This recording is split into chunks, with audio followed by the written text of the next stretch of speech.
নমস্কার শ্রোতা বন্ধুরা, হরর নাইট বেঙ্গলিতে আজ আপনারা শুনবেন শীর্ষেন্দু মুখোপাধ্যায়ের লেখা ভয়ের গল্প কৃপণ। আজ আপনাদের জন্য থাকছে গল্পের প্রথম পর্ব। কদম্ববাবু মানুষটা যতটা না গরিব তার চেয়ে ঢের বেশি কৃপণ। তিনি চণ্ডীপাঠ করেন কিনা কে জানে, তবে জুতো সেলাই যে করেন সবাই জানে। আর করেন মুচির পয়সা বাঁচাতে। তবে আরও একটা কারণ আছে। একবার এক মুচি তার জুতো সেলাই করতে নারাজ হয়ে বলেছিল, এটা তো জুতো নয়, জুতোর ভূত, ফেলে দিন গে। বাস্তবিকই জুতো এত ছেঁড়া তাপ্পি মারা যে সেলাই করার আর জায়গাও ছিল না। কিন্তু কদম্ববাবু দমলেন না। একটা গুণ ছুঁচ আর খানিকটা সুতো জোগাড় করে নিজেই লেগে গেলেন সেলাই করতে। জুতো সেলাই থেকেই তাঁর ঝোঁক গেল অন্যান্য দিকে। জুতো যদি পারা যায় তাহলে ছাতাই বা পারা যাবে না কেন? সুতরাং ছেঁড়া ভাঙা ছাতাটাও নিজেই সারাতে বসে গেলেন। এরপর ইলেকট্রিক মিস্ত্রির কাজ, ছুতোরের কাজ, ছুরি কাঁচি ধার দেওয়া, সিল কাটানো, ফুটো কলসি ঝালাই করা, ছোটোখাটো দর্জির কাজ সবই নিজে করতে লাগলেন।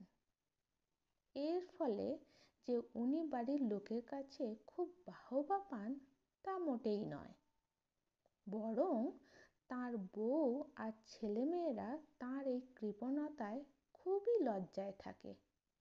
বাইরের লোকের কাছে তাদের মুখ দেখানো ভার হয়। কিন্তু কদম্ববাবু নির্বিকার। পয়সা বাঁচানোর যত রকম পন্থা আছে সবই তার মাথায় খেলে যায়।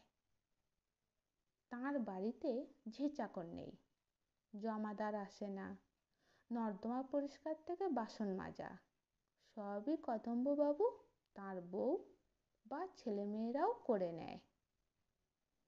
ছোট ছেলে বায়না ধরল, ঘুড়ি লাটাই কিনে দিতে হবে। কদম্ববাবু একটুও না ঘাবড়ে বসে গেলেন ঘুড়ি বানাতে। পুরনো খবরের কাগজ দিয়ে ঘুড়ি আর কৌটো ছ্যাঁদা করে তার মধ্যে একটা ডান্ডা গলিয়ে লাটাই হলো। ঘুড়িটা উড়ল না বটে, কিন্তু কদম্ববাবুর পয়সা বেঁচে গেল। এই হেন কদম্ববাবু একদিন অফিস থেকে বাড়ি ফিরছেন। 4 মাইল রাস্তা তিনি হেঁটেই যাতায়াত করেন। হাঁটতে হাঁটতে হঠাৎ মাঝ রাস্তায় ঝেঁপে বৃষ্টি এলো। সস্তা ফুটো ছাতায় জল আটকালো না। কদম্ববাবু ভিজে ভূত হয়ে যাচ্ছিলেন। তাড়াতাড়ি একটা পুরনো বাড়ির রকে উঠে ঝুল বারান্দার তলায় দাঁড়িয়ে বৃষ্টির ঝাঁট থেকে আত্মরক্ষা করার চেষ্টা করতে লাগলেন। হঠাৎ পিছনে প্রকাণ্ড দরজাটা খুলে গেল। একজন বুড়ো মতন লোক মুখ বাড়িয়ে এক গাল হেসে বলল, এই যে শ্যামবাবু, এসে গেছেন তাহলে? আসুন আসুন, ভিতরে আসুন। কদম্ববাবু তটস্থ হয়ে বললেন, আমি তো শ্যামবাবু নই। না হলে বা শুনছে কে? কর্তাবাবু দাবার ছক সাজিয়ে বসে আছেন যে, দেরি হলে কুরুক্ষেত্র করবেন। এই কি রঙ্গরসিকতার সময়? আসুন আসুন। কদম্ববাবু সভয়ে বললেন, আমি তো দাবা খেলতে জানি না। লোকটা সহ্য করতে পারল না। কদম্ববাবুর হাতটা ধরে দরজার মধ্যে টেনে নিয়ে বলল, আচ্ছা লোক যা হোক, আপনি রসিক লোক তা আমরা সবাই জানি, তা বলে সব সময় কি রসিকতা করতে হয়? ভেতরে ঢুকে কদম্ববাবুর চোখ ছানা বড়া হয়ে গিয়েছিল। এইসব পুরনো বনেদি বাড়িতে তিনি কখনো ঢোকেননি। যেদিকে তাকান চোখ যেন ঝলসে যায়। মার্বেল পাথরে বাঁধানো মেঝ থেকে শুরু করে ঝাড়বাতি অবধি সবই টাকার গন্ধ ছড়াচ্ছে। তিনি যে শ্যামবাবু নন, তাকে যে ভুল লোক ভেবে এ বাড়িতে ঢোকানো হয়েছে, এ কথাটা ভালো করে জোর দিয়ে বলার মতো অবস্থাও কদম্ববাবুর আর রইল না। তিনি চারদিকে চেয়ে মনে মনে হিসেব করতে লাগলেন। এই মার্বেল পাথরের কত দাম? কত দাম ওই দেয়াল ঘড়ির? ভেজা ছাতা থেকে জল ঝরে মেঝে ভিজে যাচ্ছিল।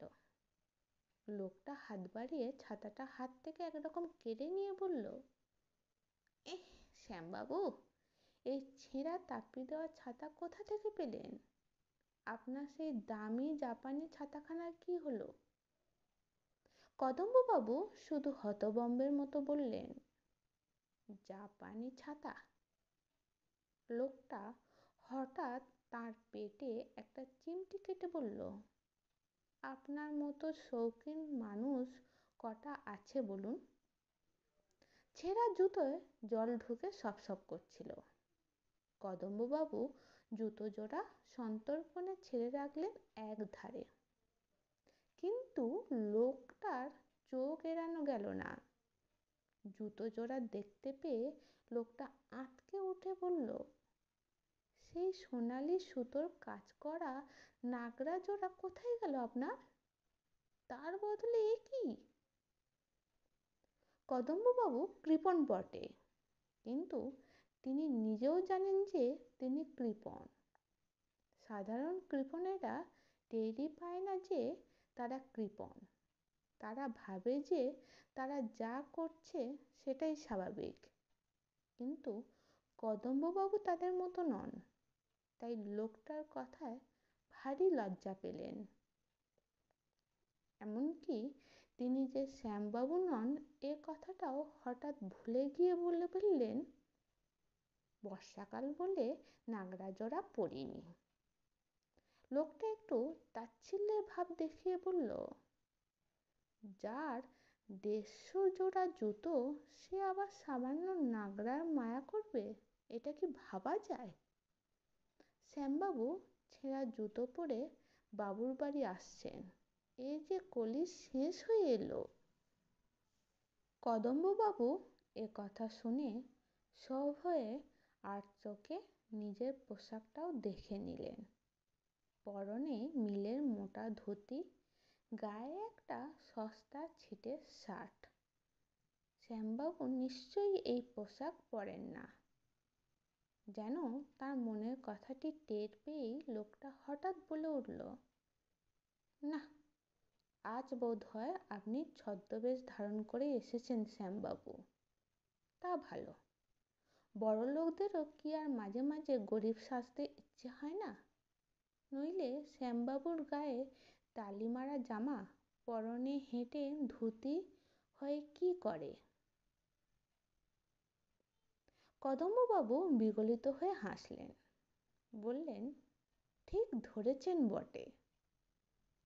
হলঘরের পর দরদালান। আহা, দরদালানেরও কি শ্রী! দুধারে পাথরের সব মূর্তি, বিশাল বিশাল অয়েল পেন্টিং, পায়ের নিচে নরম কার্পেট। এসব জিনিস চর্মচক্ষে বড় একটা দেখেননি কদম্ববাবু, তা শুনেছেন।